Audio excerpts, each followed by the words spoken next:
তামিম ইকবাল রে দালাল হওয়ার কারণে সব ক্রিকেটার হল তেলে বেগুনে জ্বলিয়া উঠছে। অথচ এই দেশে সবচেয়ে বড় যোদ্ধা উসমান আদি, এই মানুষটার হয়েছে কোনো একটা ক্রিকেটার কথা হয় নাই, কোনো একটা ক্রিকেটার ফেসবুকের মাধ্যমে কোনো একটা বার্তা ফাটায় নাই। অথচ তামিম ইকবালের দালাল হওয়ার কারণে সব ক্রিকেটার এক হয়ে গেছে।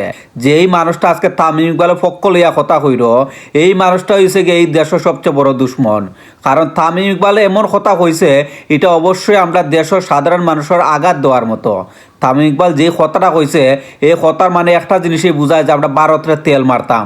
ভাই, ভারতের তেল মারা কোনো দরকার নাই। ভারতের আমরা এখানে তেল মারমু কোন কারণে? আমরা ভারতের কাছে আমরা মাথা নত করবো। দরকার হয় T20 ওয়ার্ল্ড কাপ আমরা খেলতাম না, তারপরও ভারতের কাছে আমরা মাথা কোনো সময় নত করতাম না। কিন্তু আমার খুব আফসোস লাগে, যখন উসমান আদিরে রইল তখন কোনো ক্রিকেটার কোনো কথা হয়েছে না, সবাই মুখের মধ্যে থালা মারিয়া বইতাছিল। আর আজকে তামিম ইকবালরে ক্রিকেট বোর্ডের যে কোনো একজন কর্মকর্তা দালাল হয়েছিল, এর কারণে সব ক্রিকেটার সকলকে ধর্মঘট পালন করে, তারা ফেসবুকের মাধ্যমে বিভিন্ন বার্তা ফাটার। তো এটার মানে কিতা বুঝাইতা চাইরা আপনি কিতা বুঝাইতা চাইরা? দেশের সবচেয়ে বড় একজন যোদ্ধা মারা গেল, আপনার মুখে দিয়ে কোনো মাত বাইর হইল না। আর তামিম ইকবালটা যে কোনো একজনের দালাল হয়েছে, ওর নাম ধরিয়া হয়েছে না, আপনি তেলে বেগুনে জ্বলিয়া উঠছেন। ভাই, এখনো সময় আছে, মানুষ হয়ে যাও।